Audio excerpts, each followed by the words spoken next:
Are we ready? Fucking A. Who's ready for the new intro? Oh, fuck you. And die. Are you ready for the new intro? Are you ready? I don't know if you're ready for the new intro. Because here it goes.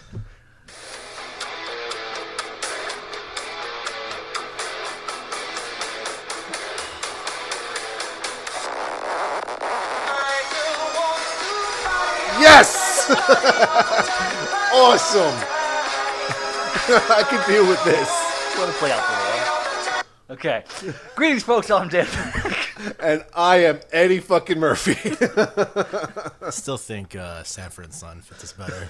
Sanford and Son, what's it going? I'm coming up with ideas. Although I really do appreciate the party all the time, because I think, remember that time that we went to see Metallica, and I had that mixtape from Jackie? Yeah. And that was on it. We just kind of repeated that for an hour. I think one of the themes of our conversations lately has been one of those songs that you realize really isn't that bad. That's one of them.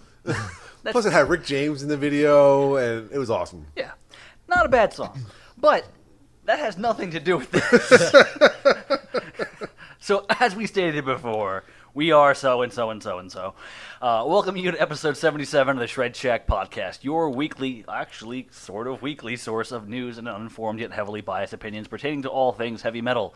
Let's start with some old business. I always elongate that part so I can have the time to go do it. Old business is old business, and new business is new business. All right. So, less than 2 weeks after everyone's favorite rock and roll money-grubbing scumbag, Gene Simmons, filed an application for a trademark on the so-called devil horns hand gesture, he appears to have had a change of heart. On June 20th, Simmons expressly abandoned the application with the United States Patent and Trademark Office. Dude, just stop. Yeah, why even do it in the first place? Right? Either go balls to the wall crazy or don't do it at all. The thing is, I think I saw later in the article that there was a guy from the patent office that said there was absolutely no way he was going to get that because it has been gentrified. What is it? Not gentrified, but kind of synonymous with the like we talked about last week with Band-Aids and Xerox. It's synonymous with the genre of metal that it really can't just be trademarked by one individual person. It's almost like just part of the public domain at this point. Yeah. So, I think I have a clip for this one. Hang on one second. Oh, here we go. You fool. There you go. But that's it. That's it for old business. I'm just glad we got Gene Simmons out of the way. Yeah. I just said his name twice, so I owe him 10 cents. That escalated quickly. Yeah, let's just no. Before I start, getting angry, soda, help me out. Keep me hinged, buddy. And this is new business, and we do not discuss new business until next quarter. Well, while Darren's chugging some soda here, yes. With new business, we usually discuss new releases. Oh, yeah, let's talk about new releases. But we don't have any new releases for this week. Yep. But I did pick up, as I mentioned last week, some new releases from the past month or two. I made a special order for Father's Day for myself, and I picked up the new Arion record, The Source. I picked up Iced Earth Incorruptible. I picked up the new Night Flight Orchestra. I forgot what that one was called. And I picked up the new Life of Agony, which I haven't had a chance to listen to yet. And next week is the new Stone Sour. So I actually have a new release to talk about when I come back from vacation in 2 weeks. Fuck. Man, it's not even new anymore. Man, you a dick. I'm an asshole. But anyway, so we listened to the new Iced Earth record last night after the Iron Maiden show on the way through the parking lot. Yeah, you can't even stay on the way home because we listened to the entirety of it in the parking lot. And I actually I listened to it a couple of times this week before this weekend, and it's one of those ones that I had to listen to twice before I got into it. It didn't grab me as much as Dystopia did right off the bat. This has more of a Plagues of Babylon feel where I had to listen to it twice to actually really get into it. But the thing is, once I did get into it, there's a lot of really good catchy shit on here, especially Black Flag with the barrels of rum. That is the most hilarious. That is probably the funniest thing since I Have the Balls from their cover of Number of the Beast. Pete, have you ever heard that? They cover Number of the Beast, and instead of towards the end of the song when they say "I have the Force," instead of saying that, it sounds like he says, "I have the balls." And it's Matt Barlow singing it, so he does. He's got I know the I've balls. heard that. I mean, Yeah. I know I've heard I think I've heard the song before. I don't know that part. I'm going to go back and look at that. It's gonna be Yeah. one of those things that, like, now that we said it, and every time you hear it, you're not gonna be able to unhear it. Yeah, totally So- unhearable. Speaking of the Ice Earth covers, like, have you all heard their cover of The Trooper with Stu Black? No. Okay, just because I'm looking at your poster, and, like, y'all still need to check that one out. Like, that to me is Wow. one of the best Iron Maiden covers I've ever heard. Oh, hot shit! I didn't even know they did that. Yeah. I'm touching myself tonight. We need that clip like every other day. That is fantastic. As for the new album, I don't know, I got into it, I felt pretty quickly. I think I kind of disagree. I felt it was more along the lines of Dystopia than maybe Plagues of Babylon. Definitely kind of similar elements, which is not a bad thing. I'm not dissing it at all. I guess just different kind of perspectives there, but I thought it was just a great, catchy little album. I'm actually really psyched about it because as I mentioned yesterday, when we were talking about Ice Earth singers, Matt Barlow was always my number one, and then followed by Ripper, and then Stu Block. I think Stu Block has kind of moved ahead of Ripper Owens now as far as my favorite Ice Earth singer. So it's now Matt Barlow, Stu Block, and then Ripper. Because I really like the way he sounds with the way John Schaefer plays. Yeah. I think he has the best elements of both Matt and Ripper. But I just think that if Stu Block was the singer on Something Wicked This Way Comes, he would be the number one singer for me. But Matt Barlow is the singer on that one, so that's it. Give them some time. They'll do Days of Purgatory Part 2. Oh, dear God. They already did that. They re-recorded Dante's Inferno again with Stu Block when he first got in the band. I mean, if you're going to have a revolving door of singers, you might as well do something like that. Take your epic song and redo it Yeah. time and time again. All right.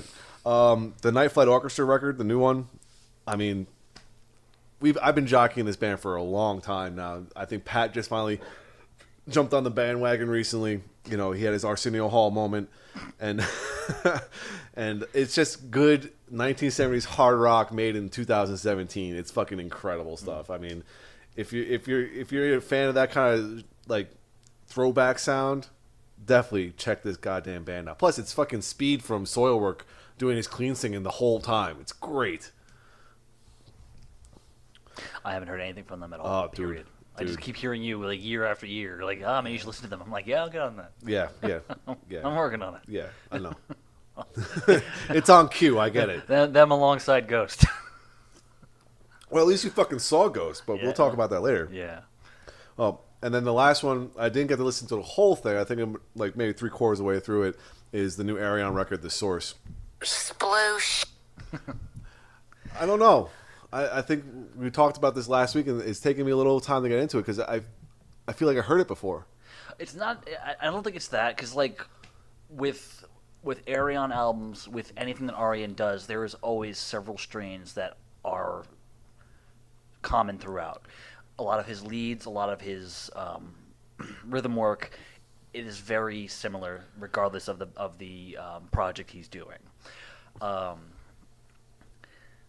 And on this album in particular, like he's got a hell of a pedigree of people. I think that's the thing that bothers me the most about it is the fact that, you know, a lot of these, I think all of the singers are returning singers. It feels almost kind of. Not all of them. All right, well, if a majority of them are returning singers. I'd say more than 75%. And it kind of feels like a little bit lazy. Like he's writing for people he already knows how to work with. Mm-hmm. You know, like instead of like every other Arion project was brand new. It was a whole cavalcade of new singers almost every single time. This one he brought a whole bunch back, and it feels like, you know, it feels a little lazy. You know, with the first listen I had, you know, I heard what was it, The Day the World Went Away? Is that the first track title? I think so. I heard that prior to the album coming out, and I liked it because it was, you know, it's the one that kind of introduces everybody. Wasn't too keen until we hit Everybody Dies. So the next song was a little bit softer, which kind of plays out in the same pacing as 01 did, because you start off with a long track that introduces everybody, then you have the slower track. Well, it's the Sea of Machines is after the day that the world breaks down. And then Day the World everybody Breaks dies. Down. Sorry, there you go. But the Sea of Machines song I wasn't too into, and then Everybody Dies comes on, and that's Yeah. a great song. That's an enjoyable song. There's one guy that he uses a lot of in this one, and I forget his name. It might be Nils Carew. Him. Yeah. Yeah, he is all over this album. Yeah. And he's the one that you said kind of ruined the rage part. No, that's Mike Mills. Oh, Mike Mills? Mike Mills is the one who does the 0-1s, all the binary code.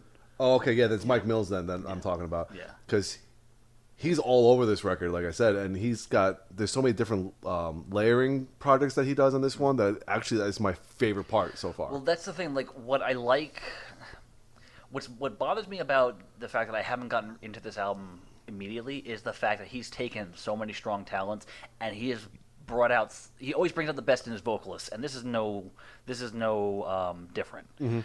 Like just the fact that the first introduction to Russell Allen is that kind of. I don't want, for lack of a better term, that bluesy part. It kind of slows down and everything, and he's just kind of grooving. Yeah. Like the fact that you bring him into that bit, like you're playing to all their strengths, and it works very well. And with Mike Mills in particular, like he's made for a part that does a lot of overlapping. I'm going a lot of over the top and stuff like him that. Doing all the binary code stuff, and then like hitting taking the legacy of like Queen type stuff, and then just. Shooting it to the fucking stratosphere, like that kind of layering of vocals. Yeah, like it's him knowing what he has and using it properly. It's just I don't know why I can't get into it immediately. Well, I was listening to this in the gym, and it's one of those things where it's like, man, I really should just sit down and follow this with the book and everything because I think it's just. That's where I'm losing it. Yeah, I think that's part of the issue with some of this. There's like 12 singers on this one. Jesus, yeah, I think so. 1, 2, 3, 4, 5, 6. Yeah, 12. I feel like with the last album, I was able to get into it pretty easily because of the fact that you can tell the story pretty much immediately because it's pretty straightforward. And it was only usually like either one or two characters, maybe three tops there was in one song. There was a total of 7 people on the album, and 1 or 2 appear for very short periods of time. That doesn't mean that in like each individual part of the song, it was either 1 or 2 characters singing at once, not like the whole goddamn cast. Yeah. So it's something that once I know the story, once I can relate it to everything else, I'll definitely be more into it. I'll know why everyone's coming in here and there. But like again, the bits I heard of it, I do like. Yeah. It's just I'm not like gung ho into it yet, and that's not necessarily a bad thing. Yeah, I mean, this is my initial reaction. I mean, I still have to listen to the whole thing and then re-listen to it like 3 more times. This is from me listening to it in my car. Like I haven't actually I haven't plugged in our recording apparatus for this podcast is also my stereo. So I haven't had this thing plugged in over like 3 months. So I haven't sat there and just kind of sat in my office and jammed out to shit. Yeah. So when I get a chance to do that, which is coming very soon, I will have a greater appreciation for it while I'm sitting there looking at the gigantic fucking art book that came with. Yeah, I just got the Amazon. Yeah, no, I know. I go crazy all out. You do. So. You do. So. And then I got the new Life of Agony, which I will probably be listening to tomorrow. Let's just finish up our Arian conversation with this. Well, you're a nerd! Yep, pretty much. There you go. And you listen to you're going to listen to Life of Agony tomorrow. Yes, I am. Okay. Pete, did you listen to anything new this week? Did not. No. Did not have nothing to contribute to this. I listened to nothing new this week, but I did listen to Look Down from the Les Mis soundtrack. Oh, yeah. Which, Look Down! I don't know about you, but I don't know. I didn't mind having that on repeat. That's actually a pretty fucking catchy, No, it's good. well-produced song. I'm not saying it's bad at all. I haven't actually seen much of the play. The movie is actually really good, except for, of course, Russell Crowe. But, he's so. Actually, the thing is that the fact of the matter is that his delivery of it is just so that character. Anyway, let's not divulge too far into that. The reason we listen to it so many times, though, is that my son William loves that song. We listen to it on repeat whenever I drive him anywhere, and we had to drop the kids off to their mom before we went to the Iron Maiden show last night. So we had a 25-minute drive of nothing but that song over and over again. From 0 seconds to 2 minutes and 21 seconds. Right at 2 minutes and 20. Again, Daddy. Okay, baby. Okay, baby. Of course, baby. 2 minutes and 21 seconds. And the song's actually like 3 minutes, so he doesn't care about the rest of it. No, because it slows down and it's not nearly as cool anymore. So I listened to that, and it's in my head. That's why I have the hammer today. You're welcome. But yeah, nothing really new. Been trying to get through the last review I got commissioned for, and then I got another one coming for a band whose name I don't remember because I saw the email once. So nothing new. I haven't even checked the new release chart lists in a while. So. Neither have I. I've been trying to just keep up on the ones I know that are coming up, like Stone Sour. Yeah, and this is that month that was so beautiful, and it's almost over. So I missed a lot. So soon, in 2 weeks, because next week's not happening. Whose fault is that? We said we were coming back for a week for a weekly show, and You lied to me. Yep. So let's go on to some general news while we're just kind of talking about disappointing people. All right, so Phil Campbell and the Bastard Sons, formerly Phil Campbell's All-Star Band, has inked a worldwide deal with Nuclear Blast. Now, this band is the band featuring former Motorhead guitarist Phil Campbell alongside his sons Todd, Dane, and Tyler, plus vocalist Neil Starr. Child labor of the band. Nice. Featuring Neil Starr. Nice. All right, here's a good one. Reverb.com, the online marketplace for buying, selling, and learning about music gear, will launch the official Bill Ward Reverb shop on Wednesday, June 28th. The shop will feature drum kits, drum heads, cymbals, and more gear used on tour and in the studio throughout the iconic heavy metal drummer's career. And if you guys don't know, you shouldn't be listening to our show in the first place, but Bill Ward is the drummer of Black Sabbath. Was the drummer of Black Sabbath. Yes. Well, there will be many notable pieces featured in the shop. Perhaps the rarest is a one-of-a-kind Remo 24-inch kick drum resonant featuring a hand-painted design that incorporates a bat within the word black. This resonant head was used on the front of Ward's kick drum on the Sabbath Bloody Sabbath tour in 1973 and 1974. The shop will also feature the original 6-piece Super Zine cymbal set used on recordings from 1968 through 1971, including the first album and Paranoid. If I were more of a drummer, which I'm not, I think this would really excite me just to get some sort of random bit. Right. I would just go for that kick drum and then use it. Been like, yeah, we're black. Bat. No, we're not. We're just... The drum head says we're rat. So that was pretty cool. Yeah, I mean that's. I saw that he was like just selling off merchandise. I didn't know that it was like actually kind of through these means. Yeah. Which is pretty cool. All right. Less than 3 months after the death of Paul O'Neill, who is the creator of the Trans-Siberian Orchestra, the surviving members of the multi-platinum rock theater experience have announced plans to bring the show back for a fall 2017 U.S. tour. That's definitely not surprising. Yeah. I mean, I'm fairly certain that for the sake of the coasts, like West Coast and East Coast, they had two different companies. I don't doubt it. I mean, the fact of the matter is that it's gotten to the point where they're interchangeable, really. Yeah. Just like any other orchestra, Yeah. So I think it's just a matter of like who you have, who's within your band at a given time. So Yeah. like you have, X number of people. I've always envisioned that giving enough time, bands become more of a franchise than an actual band. I always saw Kiss being that like the Harlem Globetrotters of rock and roll. Like There's something on your face. It was pain. What have we said? We do not mention that name on this. No. We don't mention the tongue wagging son of a bitch, but the band we did not say. Okay, that's true. The band is very good. Okay. So I always envisioned Kiss being that band that had just a rotating cast of characters that not necessarily wrote new music, but has continued the legacy of the franchise. Just imagining like sitcom material now with like someone replacing any member of the band like with somebody who's like got this really thick accent, like a Perfect Strangers kind of thing, like the cousin, just like replacing any member of the band. Don't be ridiculous. Okay. Oh, that's terrible. Yeah. That's one of the worst ideas I've ever had. And I've had some bad ideas. All right.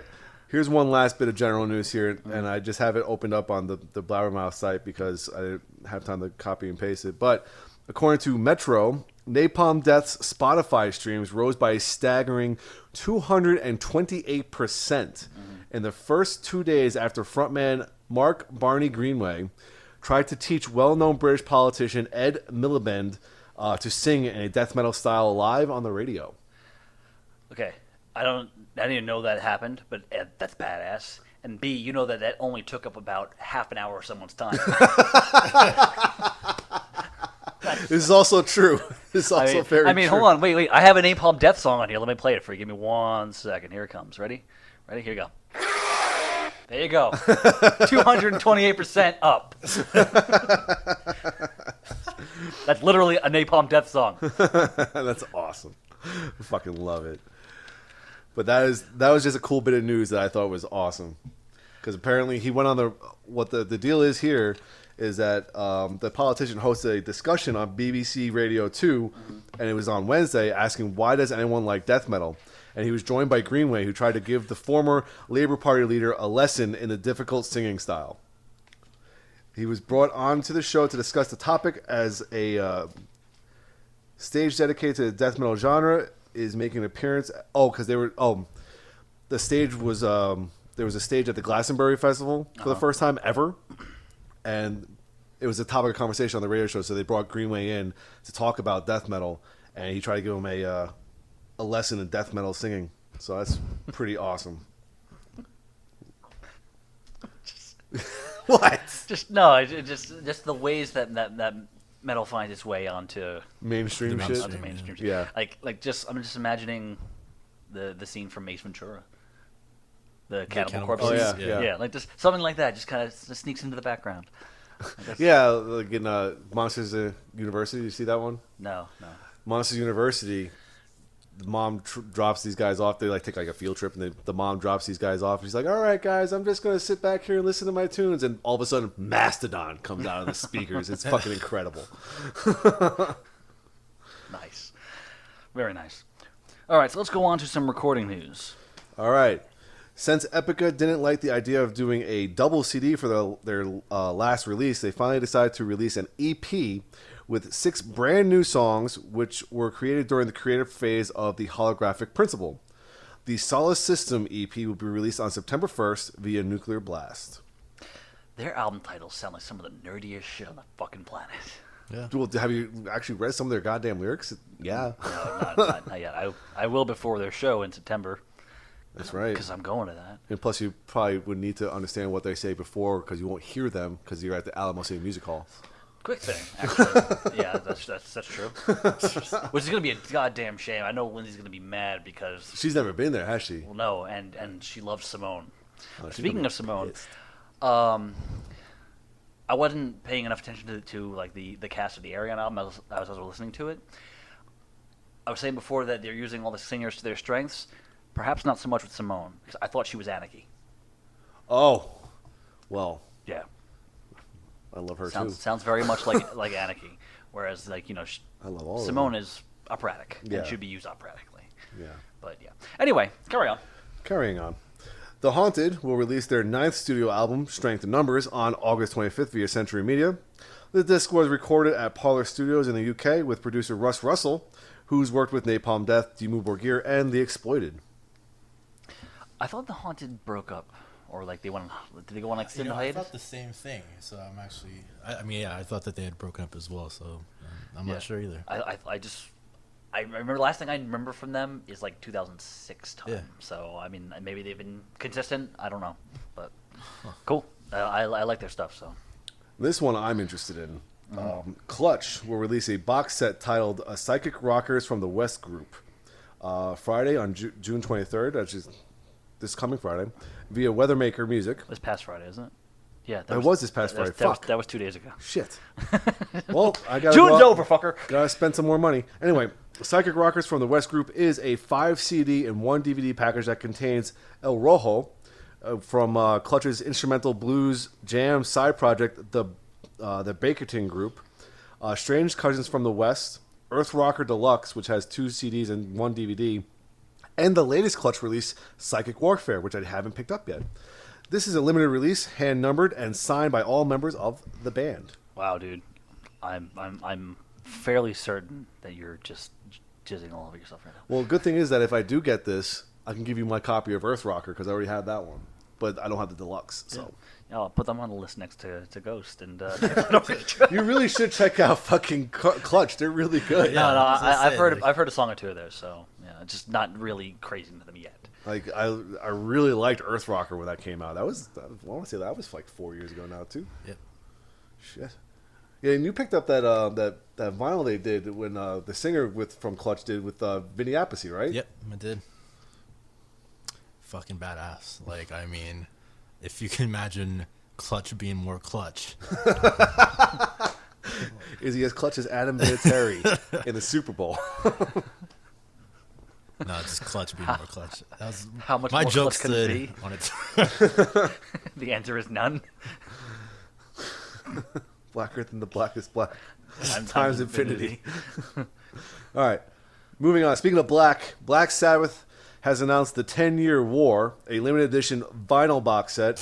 Oh, Released September 29th via BMG that brings together their 8 Aussie-fronted albums again, plus a swath, I love that one, of other rarities, all housed within an exclusive artwork created by renowned street artist, graphic designer, and activist Shepard Fairey. Pete, don't even say a word. Never in my life have I needed something so much and never known until I received it.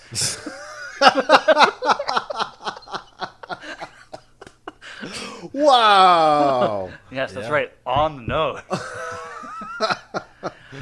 Now that is cool because like I as I was reading through it at first, I didn't realize there was a vinyl one because I was like, they're re-releasing the fucking albums again. Didn't they do it like twice since I bought the first one? Yeah. But now that it's vinyl, I can understand a little bit more. I'm just hoping like the rarities can, reappear somewhere else. Yeah. Because I like a lot of rare shit from bands like Black Sabbath. Like their demos, their basement tape demos, so good. And some of their live shit from like the 70s is good too. Yes. So I would like some of that to reappear elsewhere. All right. Next up, Arch Enemy will release its new album Will to Power on September 8th via Century Media. That'll be the second one with Alyssa singing. Really? Yeah. I feel like it's been for like I thought she joined the band like 7 years ago. Yeah. It's been a while. I don't think it's been that long, but Well, it's been a while. it definitely happened towards like while I was still doing the radio show with Pad, so sometime in the last like 3 over years. over 3 years. It's not 7. I don't know. It feels like 7. I've been here for 6. This happened after I moved down here. I had the fucking hammer. Okay. Someone broke that. someone bit this fucking hammer. You don't want to fuck with that guy. Yeah, apparently just foam out. Anyway, Foo Fighters, not metal, but the closest thing that the mainstream thinks is metal, is their 9th album, Concrete and Gold, is due out September 15th worldwide on Roswell Records, RCA Records. Followed by a tour that's not coming to San Antonio, so they can go fuck themselves.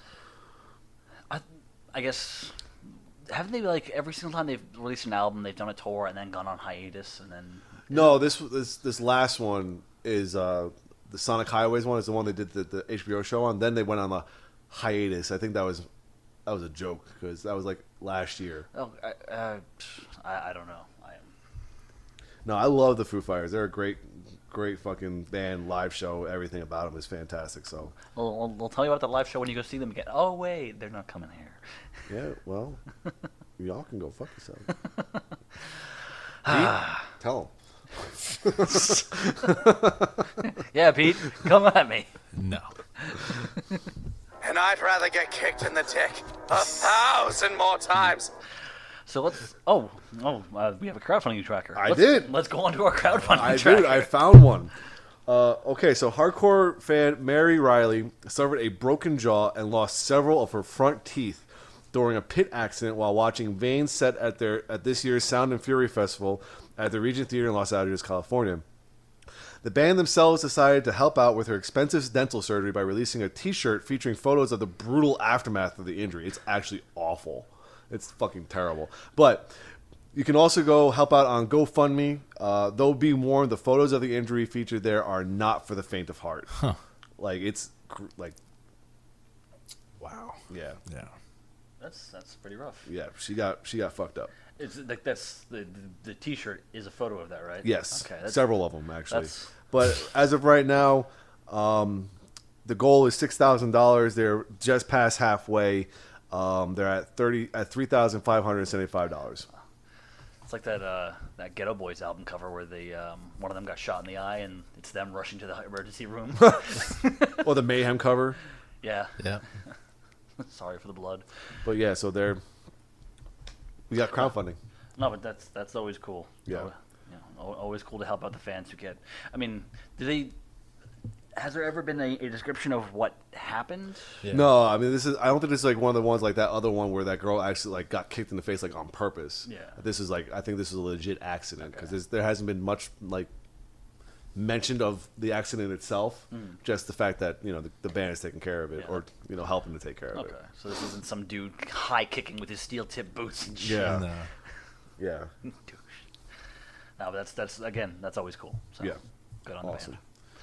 All right, and that's it for crowdfunding this week. So let's go on to festival. There's a lot of little. Oh, there's only two things at festival, but there's just a lot. The of first news. one's a little long. All right. So a couple weeks ago, it was mentioned that the Rock am Ring Festival was evacuated. So here's an update on that. Although a number of media outlets reported last week that the Rock am Ring Festival's evacuation earlier in the month was caused by a spelling mistake, police later emphasized that this wasn't the case and that it had concrete reasons to suspend the German music festival. According to Polestar, police had come across 3 suspects during a routine check, which led to searches prior to Rock am Ring. During those searches, Rock am Ring wristbands were found on 2 suspects whose names did not match the employees list of promoter Live Nation, but were reportedly similar. On June 2nd, the Rock am Ring's opening night, police asked organizers to evacuate the 87,000 concert goers. The festival, which has been running since 1985, is the biggest in Germany, resumed early the next morning. Okay, so I was misunderstanding why it said caused by a spelling mistake, but now I'm getting it. It's a matter of names being close, but yeah. so the names that they had listed were correct. 2 individuals got through who have names that are similar, But they had were- mixed up wristbands or some shit like and that. they were worried that it was just a spelling mistake, but it actually wasn't. Those people were actually legitimately suspicious. Yeah. Okay. So making sure that's what I got out of this. Yeah. So, It does suck that they had to, halt the show and whatnot, but this is definitely a case where it's better to be safe than sorry. yeah, 87,000 people. Yeah, because if you think about it this way, yeah, it sucks that you had to do that, but if you hadn't, the backlash would have been awful. Yeah. So if you had any sort of prior knowledge pertaining to these individuals, that would have been fucking bad news. Yeah. Probably would have shut down the festival, which we don't need happening. No, at this definitely point in not. time. And it's a good thing is because I think it's a 3-day festival, so it was only the opening night that got closed down. They were still able to do the next full 2 days. Yeah. So, all right. Last bit up here. Though Slipknot are mostly on hiatus while various members pursue their other interests, the group have just announced that their Not Fest event will return to Mexico in October. The Foro Pegaso in Toluca, Mexico, will host the event on October 28th. Lineup details for the event have yet to be revealed. Who wants to go on a road trip? It's not that far from here. No, that's right. We'll just have to Update my passport. Well, we'll have to get our climbing gear on and leap that border wall. Yeah, I gotta get over that wall. Gotta get over that wall. That's apparently gonna have solar panels. Get Yep. over that wall. Get my climbing skills on. Here we go. Touring news. A Perfect Circle, which recently wrapped up a sold-out U.S. tour, will return to the road this fall, kicking off a North American trek at the Aftershock Festival on October 21st. If they're not touring with Mini Kiss, I don't care. Mini Kiss. Mini Kiss. Love it. All right. We actually have some one-offs news here. Roughly 7 years have passed since the quote-unquote classic lineup of Chimera, consisting of vocalist Mark Hunter, guitarist Rob Arnold, guitarist Matt DeVry, bassist Jim LaMarca, and drummer Adalis Herrick. Andals, sorry. I think. Andals Herrick. And keyboards, programmer, etc. Chris Spicuzza. We're going to go with Spicuzza. Were last on stage together. While that incarnation of the Ohio outfit came to a somewhat bitter end in 2011, Time has healed all wounds, with the sextet due to perform together for one night only later this year. The PRP.com, which is where I got this from, can officially announce that the band will be performing at the Agora Theater in Cleveland, Ohio on December 30th, 2017. Ticketing details and further info will be announced shortly. Wasn't Chimera on somebody's top 3 list this year? I think they were going to be on mine. And then Pat and Reese stole it? Possibly. That sounds good. Yeah, because I think it was earlier on in the year. It was one of the top 3s that we haven't done yet, I think. I don't know. I don't know. We'll figure it out. Yeah. All right. Another one-off news here. Guns N' Roses will be performing a special intimate show at the Apollo Theater in Harlem, New York for Sirius XM Radio on July 20th. Tickets for the concert will be available on Sirius XM subscribers, with plans for the performance to air on the band's own Sirius XM station that will launch on July 13th. All Guns N' Roses all the time. Guys, you have 3 studio albums. And a covers album, a live album. Oh, wait, you have 4 studio albums because Chinese Democracy actually fucking came out. Well, what's Lies? Lies is an EP. Yeah. That just happens to have, it's also covers again, so. Well, there you go. Yeah. But that's it. We were just talking actually last night about these intimate kind of shows when we were mentioning Maiden. We talked about Metallica when they were getting ready to kick off the Hardwire tour. I don't ever see myself getting the opportunity to see one of these, but I do love it when bands do it. Right. Like that's a special thing. Mm-hmm. That's one where I'd chill out $40 for a T-shirt that says I was at that show. Yeah. Unlike this shirt that I'm wearing that I bought from the Garden show of Iron Maiden about 14 years ago. That was our first trip around seeing them, right? The Give Me Ed Till I'm Dead tour? Yeah, I don't know if it was the Garden the first one that we went to? No, I think the PNC was the first one we went to. But it was the first go around because we saw them 3 times that trip too. Yeah, because we saw them at, I think it was PNC, the Garden, and then the Jones Beach, wasn't it? I think so, or I think Garden may have been last. Whatever. I don't remember. I just remember because I remember now for PNC we got in there and thought that Motorhead was playing Ace of Spades and they weren't. They were just playing every other song that they have. That sounded exactly like Ace of Spades. So let's go on to heavy metal in the charts, and it looks like you wrote down the details this time. So yes, I did, so we don't have to go scrolling through it here. All right, so Billboard Top 200, real quick. Rise Against, their new album Wolves debuts at number 9. We're still questioning why Beatles Sgt. Pepper is at number 11, even though it's down from number 4. Why is it still so fucking high up there? Who the fuck knew that Rancid was still a thing? I like Rancid. Yeah. But their new album Troublemaker debuts at number 23. That's not what I was expecting, but... Government Mule, love that band. Revolution Come, Revolution Go debuts at number 35. They're one of those bands that, like, we talk about the ingrained fan base, but theirs is much smaller and probably significantly more rabid. Yeah, I think so. Yeah. But I remember when we went Warren Haynes. Yeah. At Looney Tunes. It was badass. Yeah. Metallica Hardwired to Self-Destruct is at number 46, up from number 54. And Roger Waters' Is This the Life We Really Want is at number 68, falling from number 11. And that is the last thing that you wrote, so the only viable stuff that we have here goes up to number 68. Yep. Because everything else was pretty much, your greatest hits and yada, yada, yada. We've already decided to cut that redundancy out. They should just make a Billboard list for greatest hits. But no Disturbed, no Five Finger Death Punch. None. Thank you. Oh, not the top 200. Not the top 200. Right. But then the next one, what is it? Well, I didn't write it down, but they're Got Your Six is not on the hard rock chart. It's the Righteous Side of Heaven, blah, blah, blah, blah, blah, and of course, Immortalized. However, we're trying to stick with new releases here on the hard rock albums charts. Rise Against, Wolves, debuts at number 1. Metallica Hardwired is down from 1 to 2. Volumes, their new album Different Animals debuts at number 9. Suffocation has a new album out. Of the Dark Light debuts at number 12. And Avenged Sevenfold is back on the hard rock charts with their album The Stage. Now that everyone knows it's out. Yeah, because they're on tour and stuff like that. They're properly marketing it. Anyway, they're back on the charts at number 20. Everything else, greatest hits. Or Disturbed or Five Finger Death Punch. Thank you.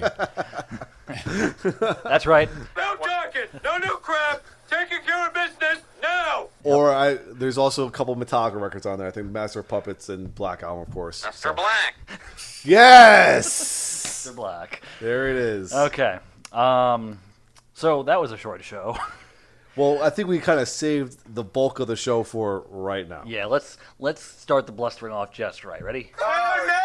All of this jism!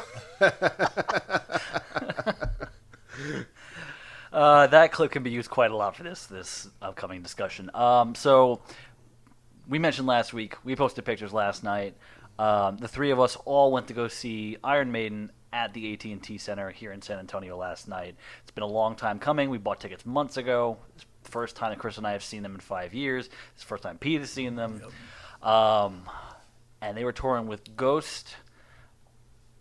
First let's kind of break down where we were. We were on the fucking floor. We shilled out those Brave New World bucks. Yeah, we most certainly did. Making it rain to get a floor seat. I don't think I've had a floor spot for Maiden since the Hammerstein Ballroom incident. Really? Yeah. The last time I saw them, I was pretty much exactly where I stood with Pete. This time, I stood there last time. I don't do crowds usually. I'm not exactly a people person. Yeah, I'm not what you call a people person for the most part. And I don't mind sitting, of course, at a show. I'm not one of those guys who's going to get up front and... No, I'm the guy in the back that's going, oh, man, this is fucking badass. Guys are looking at me like, I think that dude's dead. Look, I'm having fun. Shut up. We're the kind of guys that, like, with people turn around, it's like, come on, man. We're just like, shut up. I'm sitting here frowning like Judge Dredd, but I'm having the time of my life. Grumpy cat. So we were down on the floor. You guys were probably within two to five people of the front, like people back. No, a little bit further. I think we might have been like maybe 10 yards back. Yes, okay. So 10 yards back. Still pretty damn Yeah, close. like the pictures that I was posting on my Facebook page absolutely does no justice to how close exactly we were. Mm-hmm. So even where I stood, I was in the middle of the soundboard area the whole time, and that was perfect. So the band that was opening up for them was Ghost. I'm going to let you guys take this one. Sure. I'm just going to interject where I feel comfortable. Yeah. They're fucking amazing. Yeah, I hadn't seen Ghost in 6 years. Last time I saw Ghost was here in San Antonio. It was one of the first shows I saw when I moved down here. It was Ghost, Opeth, and Mastodon. It was the Heritage Hunter Tour, and Ghost is still touring off of their first record. So it was before the second one came out. So they were still trying to pick up steam. And the thing is, their show has gotten so much better. Their sound is so much fuller now, and I think the band itself the band has been rotating. Right. Like we've talked about a lot recently, but the band seems to be having more fun with it. They're a little bit more active because the Nameless Ghouls actually get more into it now. Yeah. And Papa, he is just, I mean, his shtick is kind of slow moving and kind of slow talking, but he is very charismatic with that character that he plays. They come out. What was the first song? It was Square Hammer. Square Hammer, yeah. I was gonna say it's the one of maybe two songs, maybe three. Well, they play Square Hammer first, and I was actually surprised by the crowd response to them. Like the crowd was really into Ghost last night. That was actually the surprising thing because we were online as soon as you walked away to go get the tickets. Two guys came up behind us and like. They started off the general consensus that I got from people of the night, which was like, "Yeah, I'm here to see Maiden. Who's the opening band? I don't give a fuck." Like, there was quite a bit of that. I mean, you kind of saw it somewhat in just the crowd. Like, if I remember correctly, I had this general sense that there were not a lot of people there while Ghost was playing. Like, I'd say like the GA area was maybe about half filled from what I remember, and then there was just like kind of a smattering of people in the seats when it started. Granted, I didn't look back very often. Like by the end of it seemed much more filled up, but I don't know, it was kind of a strange thing. Maybe it was just people coming in later or something. When I left you guys, because I saw you guys up at the front for a little while, and then once they were getting ready to set up, like once they hit 7:30, it was like bye. Ran back, so I got to see it fill up. And by the time the Ghost was done, the area all of the area up to the front of the soundboard, like that was filled with people. Okay. And the seats had gotten significantly more filled up over time. Yeah, because I walked out right after Circe. It's just church is actually. Is that how it's pronounced? It's okay. like the old Gaelic or English way of Okay. saying church. I walked out just after that song to go meet up with a friend, and walking through the crowd to get to him, it was to the back area. It was like there was a decent amount of people back there. So here we go. Yes, Swear Hammer. Oh, dude, the second song, From the Pinnacle to the Pit. That was the shit Are you right there. pulling up the set list? Yeah. You're on setlist.fm? Yep, I am. Okay. So, going back to what you were saying, I mean, the first thing is, granted, the band, his nameless schools get rotated out all the time, but whoever the current rotation is, I mean, they're extremely talented. Yeah. I mean, oh my god, like it sounded so perfect. They were just every single one of them were on top of their game musically.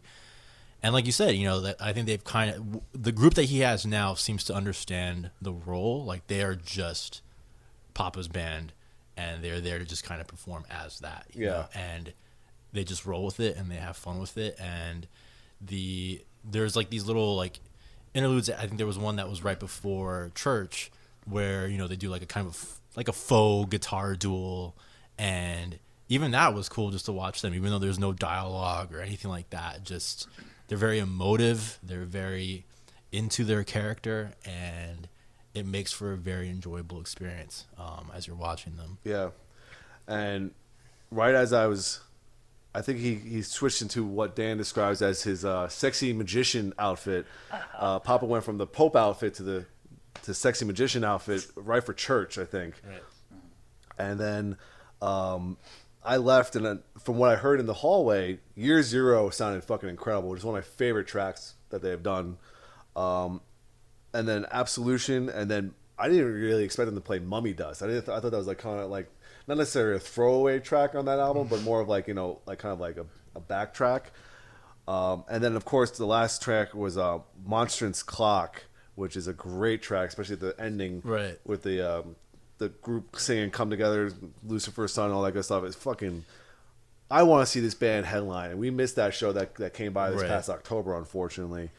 But I want to see this band headline to their own show because I think it'd just be something really special to see. Even for like I guess the relatively smaller number of songs they played, it was a very tight set list, and they've clearly they know their fan base because like the people that were up there at the time were all into Ghost. Like there were several people that were right next to us that were like big Ghost fans, and like you said, like even ending it with Monstrance Clock, like that, like everyone went crazy. Everyone went crazy during that one, and also during Year Zero. Yeah, and like, Ritual. And Ritual, yes. So, yeah, I mean, all around it was a great show. And of course, Papa and vocals just were on point. And, Yeah, I mean, goddamn.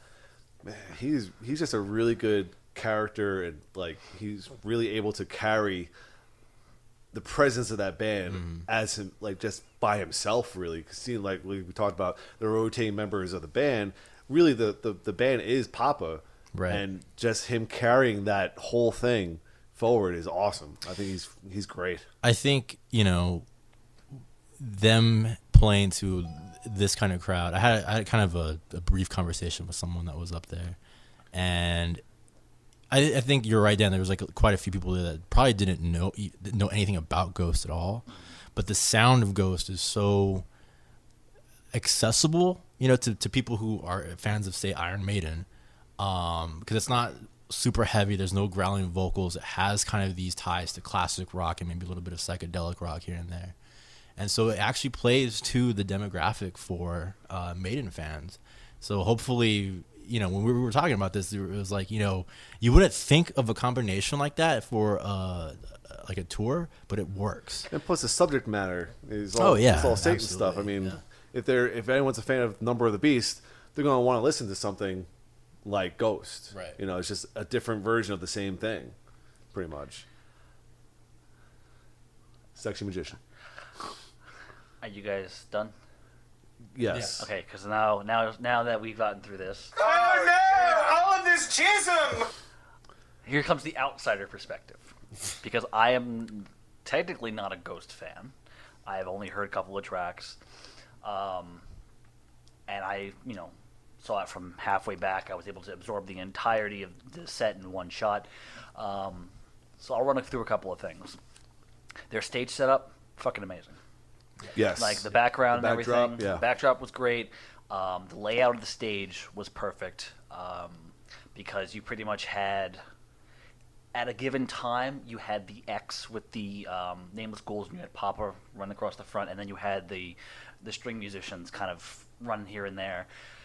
I'll agree definitely that there was a lot of energy from the band, especially their bass player. The bass player was bopping around the whole time. Oh, yeah.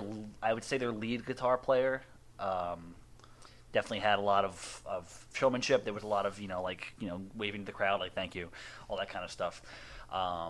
So whoever they are underneath those masks, they definitely perform not like drones, but actual members of a band. And even at the end, when they all get together and they bow, you don't know who they are, but they at least feel like a unit. Yeah. Right. So Yeah. which is cool. The other aesthetics of their show, all of the lights, the smoke, everything like that, worked extremely well. So aesthetically, this show was on point, no questions asked. I don't know if it was where I was standing or not, but I feel like some sound was lost for both bands. And in this case, I think a little bit of Papa's voice was lost from where I stood. I can kind of agree with that. Yeah. The only time, for me, it's like actually the only time I really noticed it, and at the time I thought it was because I was like, my hearing was going out or some shit. But I ended up noticing it too during Iron Maiden. It was just during like the dialogue parts, like where he's like talking to the crowd. I felt like, for some reason I actually can't really understand like what he's saying kind of clearly. And then vocally, like lyrically, I noticed it as well. So there was definitely some of that. Well, it's like when he spoke, I heard him no problem. Everything he said, I heard. All right, then maybe I'm going deaf. So, but like when he sang, I feel like there was enough going on sound-wise, his voice being the tone or pitch that it may be, it just kind of blended in. I think there's certain parts of the songs that on the record he sings in a higher register, where live he sings a little bit lower, which were kind of maybe blended in, because I think there's parts in Ritual where that happens, where studio-wise it's higher pitch. Live he went a little bit lower, so it kind of, like I said, it just kind of mixed in with like the lower tones of like the guitars and the bass and stuff like that. Yeah. So I know what you're saying there. Yeah. There were a couple little things that I liked during the show. Obviously Papa's outfit is pretty cool. His original outfit, the Pope thing.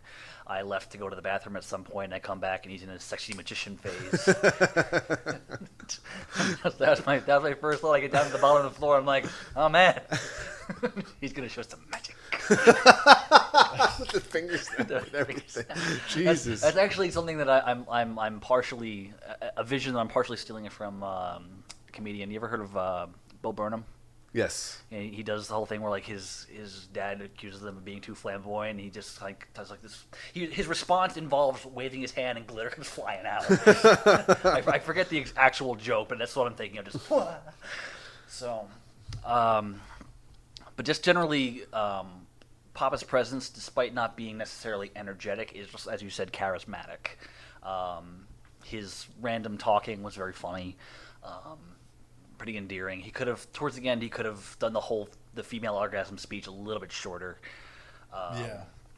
But again, it's endearing to someone who wouldn't be a fan. I'm not necessarily inspired to go out and listen to more of their stuff, but for a live show, it was great for everything that it needed to be. And what I like is the fact I've never thought of Ghost as being a bigger band. I mean, I should kind of expect it because they did play the Aztec Theater, but for them not necessarily being particularly commercial, even though they've won these awards and everything, they know how to operate the stage. Mm-hmm.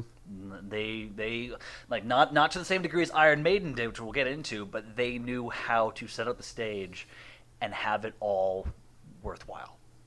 So it's definitely, even if you don't like the band musically, they're a sight to see. Yeah. So Yeah. Big fan of that one. yeah, and it's funny that there's it went over well enough in very God heavy San Antonio. Oh, yeah. San Antonio ain't that bad. Well, Comparatively. The funny thing is that we met a guy right before the show started. Pete and I did, and he's a big Ghost fan. And this is actually off topic, but he told us that he only started listening to Opeth 2 months ago. It's like, dude, you got like 20 years of catching up to do, bro. Hey, better late than never. True, That is true. Yes. dude. So they played what 45 minutes, I'd say. I'd say because they started pretty promptly at 7:30. Yeah.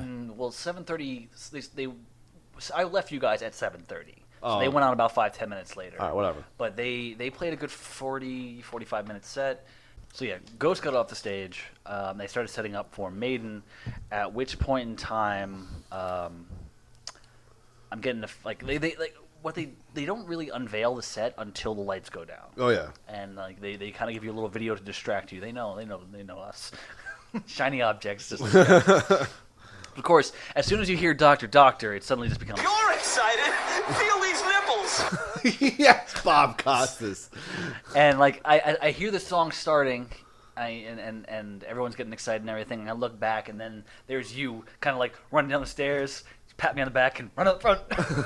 I was actually very surprised I got back to where Pete was at all, because I really had to like be that dick that's just kind of like push past people. I've never done that before, so I was like, "Fuck this! I pay my fucking money. I'm going as far up as I can." Of course, as soon as you get to that point, the next tallest person in the building goes right in front of you. It was Pete, actually. Oh, Pete, This does not help. you a douche. No, it worked out because I actually knew him, so it was okay. Yeah, exactly. It wasn't some like random douche. It was just my friend. Every 5 minutes, you're like, I'm gonna punch this motherfucker. Oh, hey, Pete, what's up? How you doing, bro? The one dude that wasn't wearing an Iron Maiden t-shirt. I'm going to punch your face in the face. So, Iron Maiden goes on roughly 9 o'clock. 9 Yeah, o'clock. 'cause they're just according to Jay from San Antonio Metal Music yeah, Examiner? something. Yeah. Yeah, they were supposed to go on at 8:50. They were about 10 minutes behind that little bit. Which obviously isn't terrible, and it's not. We've gone to shows where like the last band's going on at 12:30, 1 o'clock. Yeah, well. So they go on at 9. Start off with a little intro video for Book of Souls. They start unveiling the stage, and we've seen Iron Maiden enough times to know that like the stage, we know what their stage setup is. So basically, all they're doing is kind of changing the outward look of it, and they did all sorts of totemish for Book of Souls. Mm-hmm. Start off with If Eternity Should Fail. Mm-hmm. Opening track of Book of Souls. Yes, and then right into Speed of Light which is the next track from Book of Souls. Yeah. Now, knowing, even before we saw the set list, because we saw the set list beforehand, I always check out set lists before I go to shows. Do you? I thought you'd be like one of those guys that wants to be surprised. I'm surprised when I look at the list. That's me, though. Like, I almost never look at set lists beforehand. Because I like to look at it beforehand and know, like, for a band like Maiden, set list never changes. Yeah, so you know exactly what to expect. Sometimes other bands will kind of change things up. I'm sure Metallica does. yeah. Metallica changes their set list almost every night, so. Yeah. But I like to know what I'm going into, usually. We've been seeing the band for 14 years now. Their show hasn't changed. No. It's still just as good from day one when we saw it. I'm sure it's just as good as it was a decade before that, and a decade before that. And it's good to know that even at this point onward, they are still putting on a very energetic show. Oh, yeah. I'm going to let you guys take over for a little bit. So. Well, is your pants getting too tight in the crotch area? I mean, maybe. Sploosh. Yeah, they go on stage, and I'm like, I have no idea how to breathe. Well, I have to say that I really like Book of Souls. I listened to it like the week leading up to the show, so I was very excited from the set list when I looked it up because they pretty much played the entire first disc and then Death or Glory from disc 2. So we talked that they said they did the If Eternity Should Fail, and that was cool because the beginning of that song is just a little bit of synthesizer with Bruce singing, and they opened that track up live with Bruce singing into like a smoky cauldron on top of the stage, which was pretty cool. With he wears this hoodie, which is absolutely insane in Texas. oh my god. Yeah. In June, and that song is great. And then going into Speed of Light, which is like their hard rock track from the album, their energy anthem, song, their anthem song, and the crowd was into it. The crowd got fired up, and they were just ready to go. And then they broke out Wrathchild, and Wrathchild, when we usually see them, tends to be like a later in the set kind of thing, kind of get everyone kind of back into it. I I think think. it's usually earlier. Yeah. Yeah, it's usually within the first 5 tracks. I think. Is it really? Yeah. Oh. Yeah. Well, again, crowd all sorts of fired up. Big sing along moments with the chorus and everything, and then Bruce gives us a speech about if you were born in 1984 to 85, there is a distinct possibility that your parents were getting it on to this next track, Children of the Damned. Yeah. Which I don't think have we ever seen that live? No, we have not seen it live. We have not seen that live. The last time I knew that they played it live, aside from this tour, was back 2002. This is my recollection from the Brixton Academy when they were raising money for Clive Burr for his for MS. Likely they threw it in there because of the fact that he was on the song. I don't know why they haven't played it that often, but on the tours that we saw, it was not included. So, But that was quality. Not like we've talked that Maiden is fairly predictable as far as what you're going to hear. So this was actually a very unpredictable moment for a very predictable band. yeah. Then we go back into the new record with Death or Glory, which is the opening track of disc 2. And then my favorite track of the whole album, The Red and the Black. All 14 fucking minutes of it. And that was, I think, the highlight of musicality for me. Because the entire second half of that song is pretty much Bruce leaves the stage and Dave Murray. The band grooves. Yeah, Dave Murray, Adrian Smith, and Yannick just go fucking nuts for 7 minutes. And it's glorious. And I think this is where I got the most surprise out of the audience is because there's not much of a chorus to this song. It's just a bunch of, whoa-ohs thing. And the crowd was really into that part of it. Yeah. And I wasn't expecting that because San Antonio, we've talked about, is more of an old school crowd. Like, they want to hear the old shit. This is a new song, but everybody was into it. I thought it was really fucking cool. Cool, like, to just kind of jump on that point. So that guy that we met that hadn't heard Opeth until recently, his dad was there. Right. And his dad is like you described, like a very old school Maiden fan. Like, I mean, he was also one of the loudest people up there for sure. But that aside, he made a comment like something like that he was there because he wanted to hear a lot of the classics, and I don't think he had really listened to the Book of Souls if at all, and because he didn't recognize this particular song. But then by the end of it, he said something along the lines of, "That was incredible. That's been the best song thus far." So, yeah, that's a hell of a track for sure. It's basically a way of saying, shut the fuck up and listen to the new stuff, yo. I also like the fact that when they go and play The Red and the Black after playing like a couple of their classic tracks like Children of the Damned and Wrathchild, you can see the progression of the band musically. Because like Wrathchild's like what, 3-4 minutes tops? It's like 2 minutes and 40, maybe. Whatever. Yeah. The Red and the Black's literally like almost 10 times that length, and it just the progression of the band in that sense is. And the thing is, that's their newest song.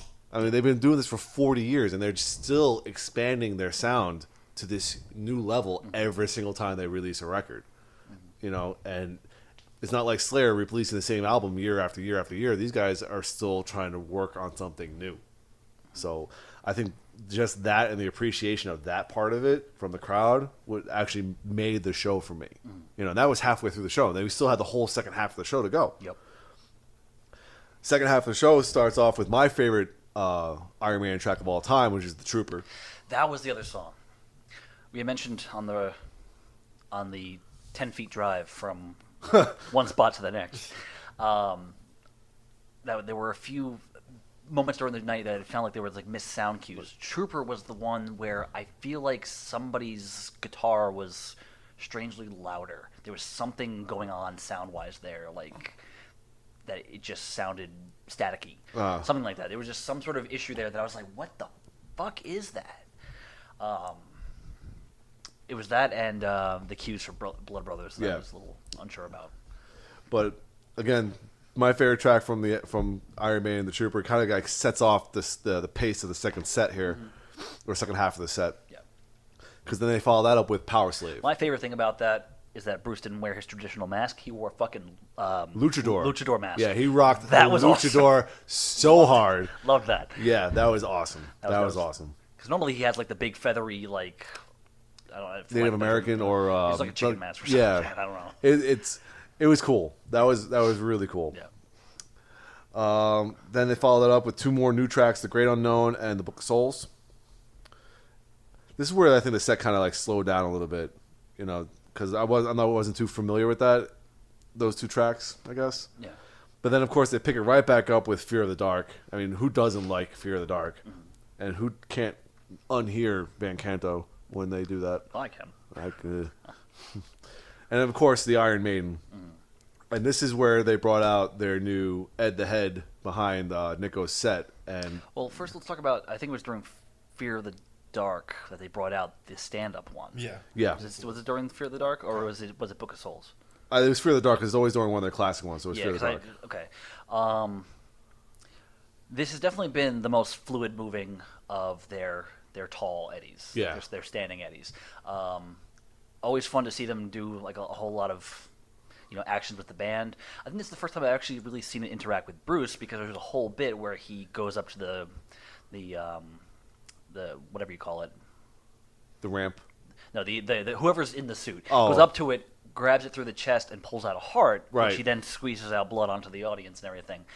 It was their Guar moment. Yeah, little squirts of blood. And that was unexpected because typically when they come out, it's usually Dave Murray and Yannick Gers doing the fighting. So this was like a little extra element that was actually really cool. We talk about Maiden being predictable. There are very tiny elements of the unpredictability with that. Yeah, I think we should finish getting through the set list and then talk about like the little things that they do to make their show fun. Okay, so then let's go with the... So the Iron Maiden, the Ed the Head behind Nico this time was actually really cool. Which was the Book of Souls cover. Yeah, and it was inflatable, which why it probably took a little while for it to inflate up. But we talked about that last night, how it looked like a from far away where Dan was, it looked like a 3D element of the show, like part of the tapestries in the background. Before they brought it up, you can see the back of it, like the top of its head, and you can see the string that's going to bring it up and everything. But if they didn't have that there, it looked like a 3D image. Yeah, it was. I'm sure up close it looked a little like you could see more flaws to it. From where I was, with the lighting the way it was, it looked so perfect. Yeah, it was actually really, from where we were, minus the string on the top of the head, like you said, it was cool because it stood up or it came up behind Nico and then all of a sudden just like leaned forward, like it was like part of the video that you see like in the like on the what's it called when they do gifs of the album cover or something like that. That's exactly what it looked like. Again, it was another matter of whatever props they had this time around were much more. There was a lot more fluidity to it.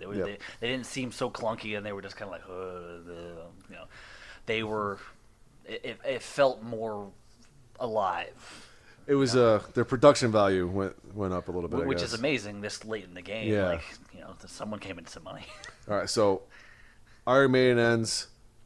We go into our encore set here. They open up the encore set with The Number of the Beast, which is always a classic track. Of course. Then they go into Blood Brothers, which we've seen a lot.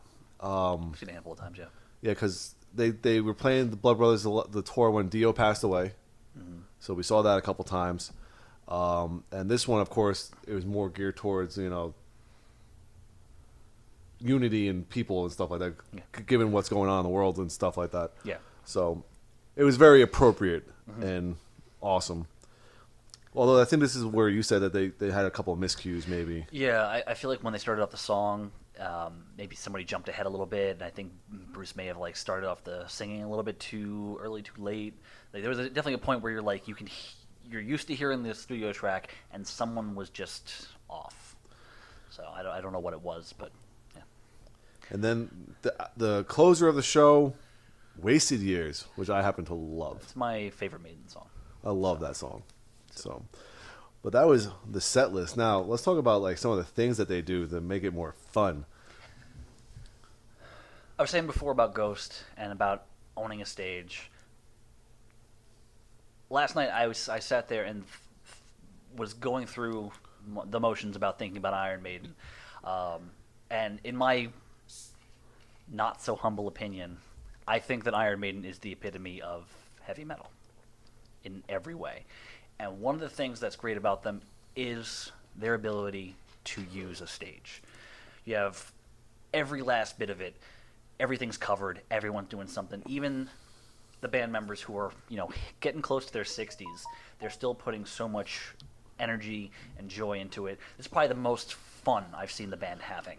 And they don't really do anything that differently than what they were doing 14 years ago. It just seems that even at this point where they've said however many times that I don't know how many more years we've got, you look like you're having the time of your lives. Yeah. So and even with Bruce going around, Bruce messing with everybody except for Steve Harris, who would probably punch him in the nose. I don't think anybody messes with Steve Harris. Yeah. But Bruce going around to everybody. There's during one of the during Death or Glory. Bruce is wearing this monkey mask and he's handing out bananas to the band, throwing them into the audience. I think one of my favorite bits, I think it was during the solo for Fear of the Dark, where Bruce kind of goes up to Yannick Gers and kind of puts him in a headlock and puts him in his sweatshirt. And while Yannick is still fucking playing, can't see a goddamn thing he's doing, but he's still playing. Yep.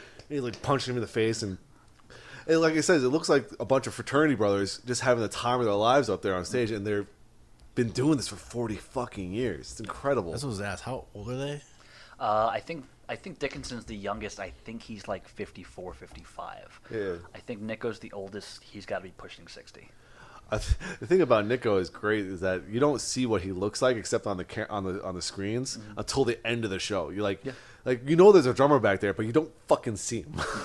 Yeah, he's hidden behind the tom-toms and the cymbals and everything. And that's again with Bruce messing around with the band, he's going up to the cymbals and kind of grabbing them before he's hitting them and everything.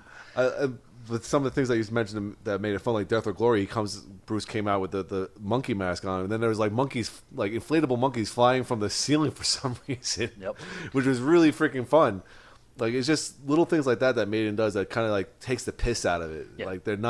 They don't take themselves as seriously as you would think somebody would. Right.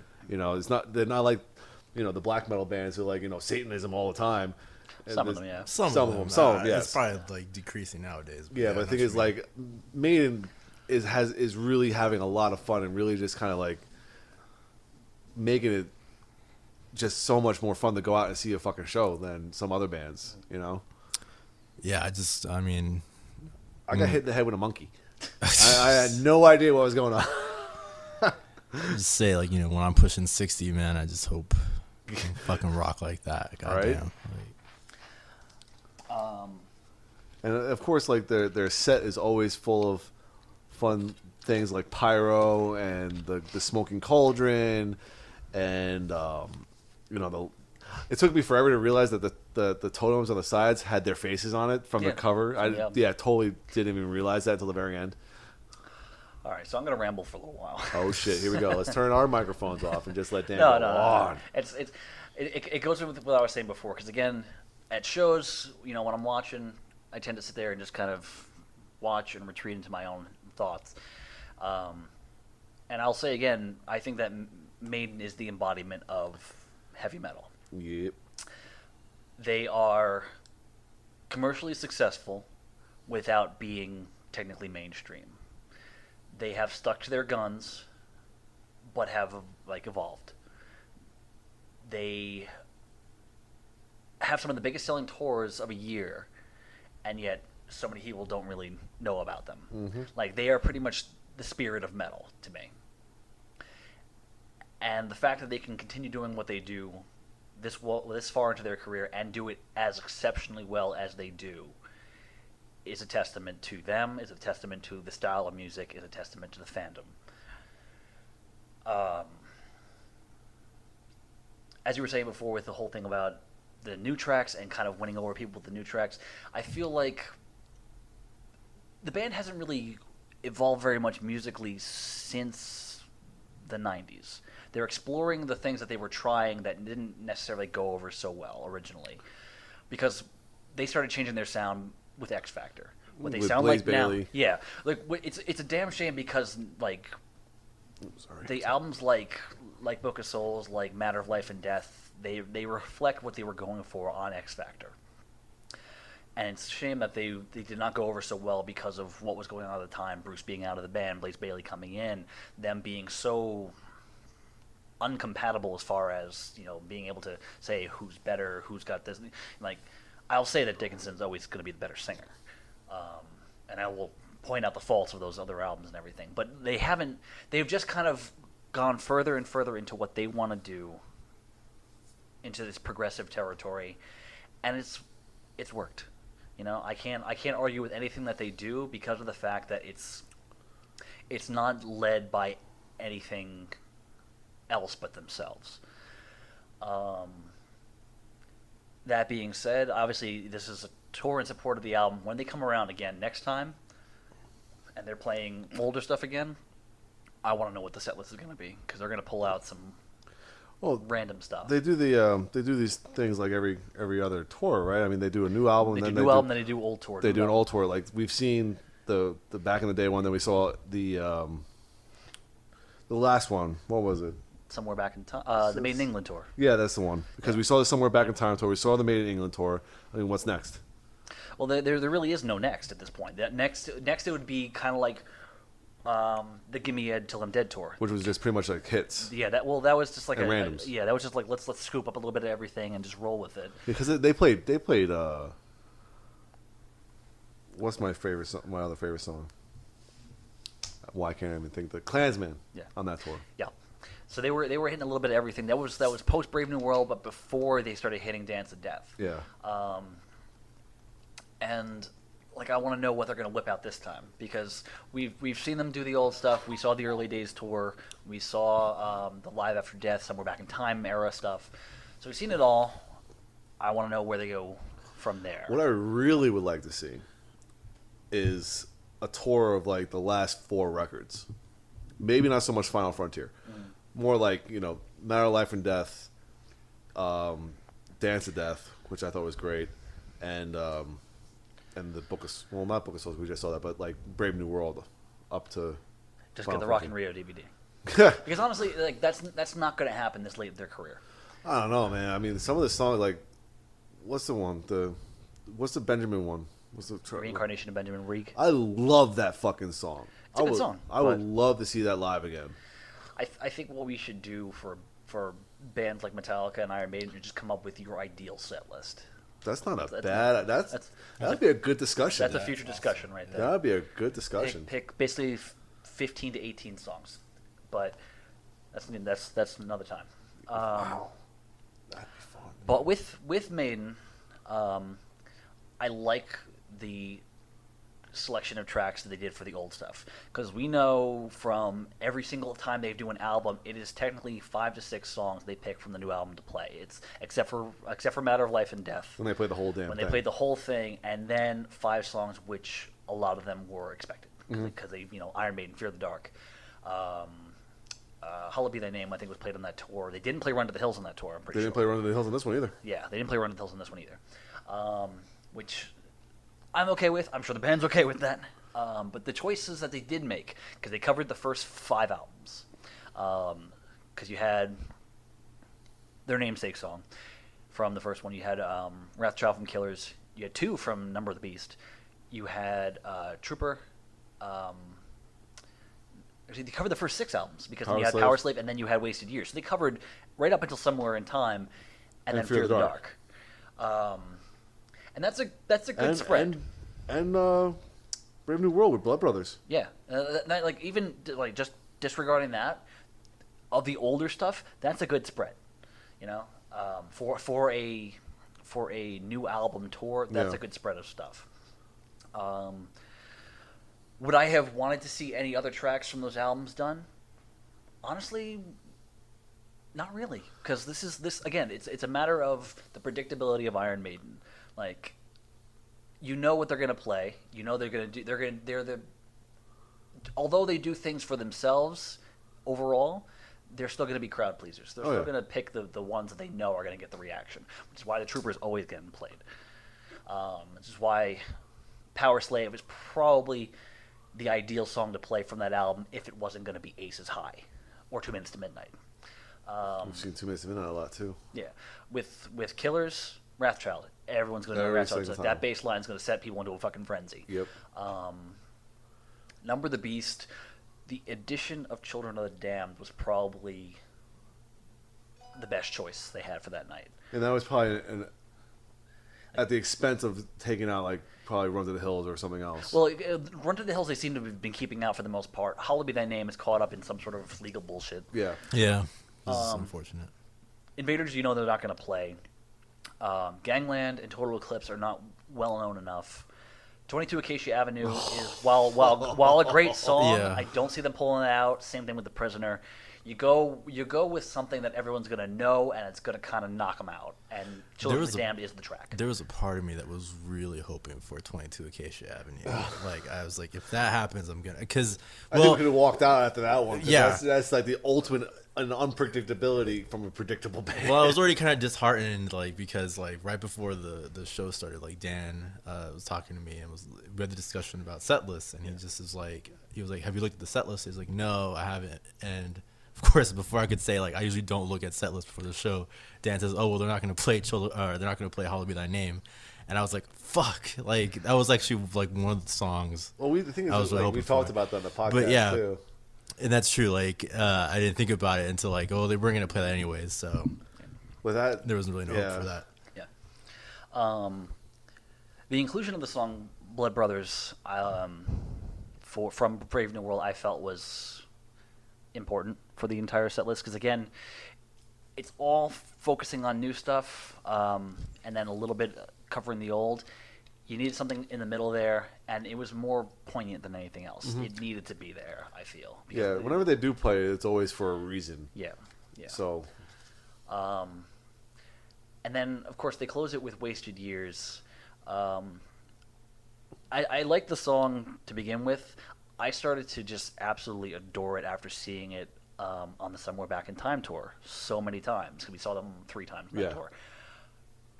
It's it's a beautiful song. It sounds phenomenal live. yeah, it does. So I was very glad they played it, and them playing that last is, again, a matter of poignancy. Yep.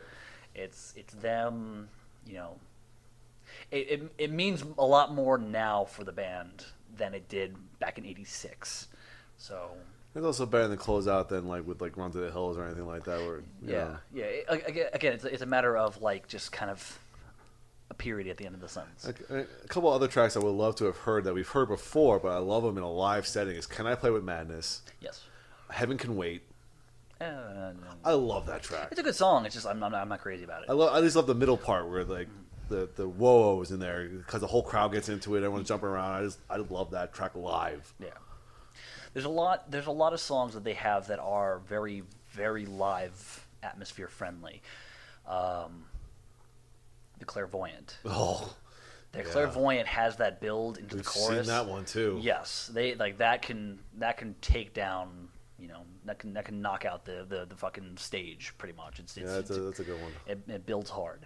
But that's another thing that's kind of irked me. Like when I see stuff, when people talking about Maiden's some of best material, I hear a lot of stuff about Number of the Beast. I hear a lot of stuff about Power Slave, and I hear about Seventh Son. Seventh Son tends to get overlooked live a lot because you have Can I Play with Madness, They did Moonchild on one of the last tours we saw. Yeah. Which one is Rhyme of the Ancient Mariner on? That's Power Slave. Oh. That's Power Slave. And then the other one was The Clairvoyant. But like a lot of Seventh Son can get overlooked, which is kind of a shame because it's really good, and it is kind of more in line with what they ultimately ended up doing X Musically. Factor Beyond. Yeah. So I wouldn't even mind hearing a lot of stuff from No Prayer for the Dying or Fear of the Dark, but obviously this is the point in time where you can't play cards like that. Yeah. You know, as much as I would love it, they cannot. I remember when we saw them in 2004 for the Dance of Death tour, they played Lord of the Flies from X Factor. Nobody cared. All 3 nights, no one cared. And I was like, come on, it's a good song, people. Well, that was also like when we saw them on the Matter of Life and Death tour, and they played the entire album. Yeah. Nobody gave a shit. Like I remember talking to some guy when I was working the construction job about that show. He's like, "Dude, that show sucked." I'm like, "Are you fucking kidding me? The album's amazing. You suck." Yeah. That's why I like to look at the set list beforehand. So I know what to expect. I'm not going to be disappointed. I'm pretty much open to whatever, especially with a band like Maiden. Even if like. I also think we spoiled ourselves by seeing them so many times that any kind of change is a welcome change. Yeah. Someone who wants to see who's going to see Maiden for the first time might want to see some of these classic songs played live. So Pete. So I mean, I can see where people would come from. Is like they're playing too much new stuff. But if this is a band that's still releasing new music, they're going to play new music live. I mean. Yeah. Same thing happens with Metallica plays after a new album. They played almost the entire first disc of their new record. Yeah. I mean, with Metallica in particular, if someone has a complaint about them playing new songs, it's like, dude, where were you the last 8 fucking years of touring? Because I'm sure they didn't play any new material then because they haven't had a new album. You know, like that. Like with Maiden, at least it's consistent every 4 years or so. Like you get new album tour and you get an old album tour.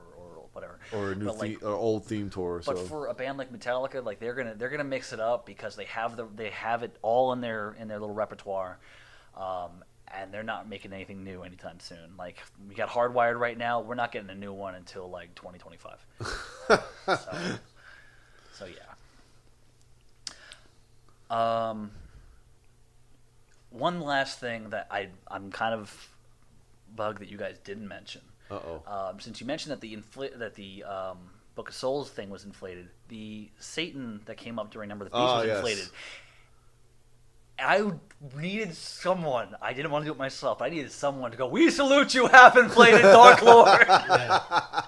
Because as soon as the song ended, it went down hard. Yeah. I didn't even notice. I didn't even notice. I'm gonna say I don't know. I didn't like the way that thing looked. There's something about like its face just looks so like corny. I mean, again, I haven't gone to like a lot to Maiden shows, so I don't know like what it's been before that. Well, my favorite one for Number of the Beast was I think one of the first time we saw them at PNC where they just had the big light up 666s on either side of the stage. Yeah, that was cool. And it just like lit up every time he said 666. Oh, that's fucking sweet. That was that was my favorite. Well, I think for the last few times we saw them play the song, it was a much smaller figure, not inflatable, but like a statue. His statue just kind of rose up. Yeah. And it was probably like human sized, probably 6-7 feet tall, and it would just kind of sit there, legs folded, arms folded, and just have light up eyes. Yeah, they definitely upped their game as far as production value this time around. It having the much larger thing looked cooler to me because it was different. So seeing it for the first time, you made like. Hold on, I have a clip for that one. well, is I also Roll the cheese! Come on. yeah. To me, it looked more like a dog, I guess. Like I know they're Instead trying of a goat head. Instead of a goat head, it was just kind of weird. Like it took me a while first, like what the fuck, like. But then I was like, oh, it's supposed to be like a goat head or whatever. But yeah. Well, it had arms folded and everything. Yeah, It was at least looked like a humanoid. It wasn't like cheap or anything like that, but it was just kind of confusing to me, I guess, at first. I think it could have been more satanic. I've seen black metal bands do better. Oh yeah, dude, black metal bands be throwing like carcasses at you and shit. Like, So does Like, they would have Guar. worked out real hearts out of Eddie. Like that guy'd be dead. you'd leave there with like fucking botulism or something. Oh my fucking god! throwing dented cans of soup at you. But yeah, anybody who's at the front, they kind of potentially made out like bandits because they just threw a lot of shit to the audience this time Dude, around. them and Ghost. Yeah. It was definitely like, Nico threw out a lot of the drum heads and everything. Someone got a free fucking banana. I ate that shit real fast. I was starving by the end of this show. Someone got the heart from Eddie. Yeah. Yes. I also do want to point out, like as you were saying, Bruce came out in a friggin' hoodie, and I'm sitting there. I have security telling me to back her from the soundboard because I'm getting too much sweat near their stuff, and he's up there wearing a goddamn hoodie.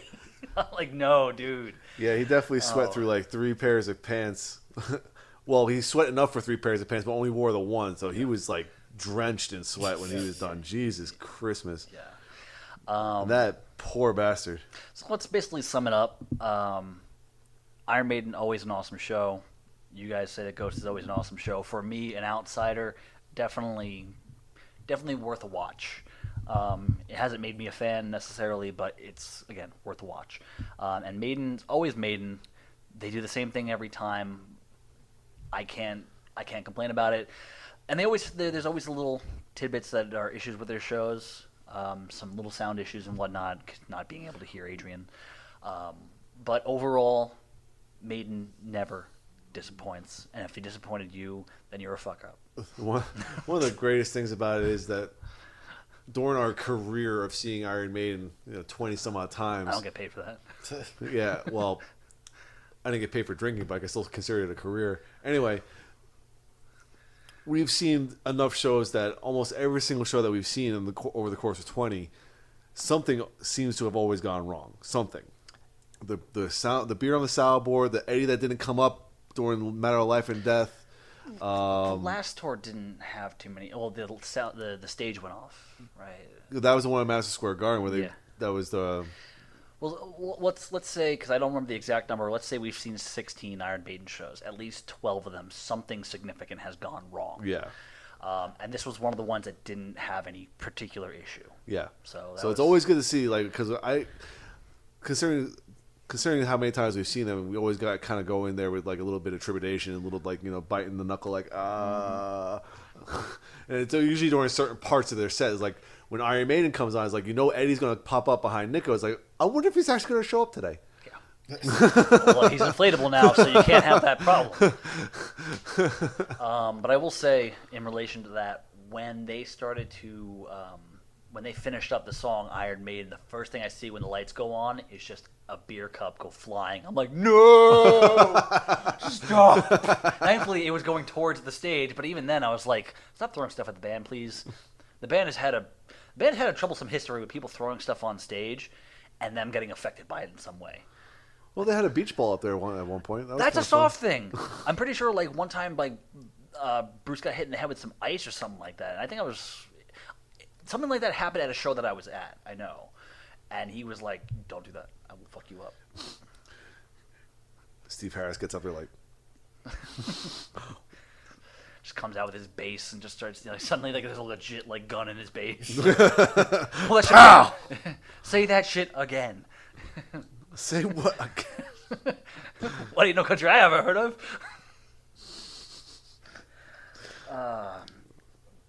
So yeah, so that's what we thought about the Iron Maiden and Ghost show. Obviously, there was a lot of jism going on around here, but if you have anything to say about the show, My goodness, is it moany shouty time again already?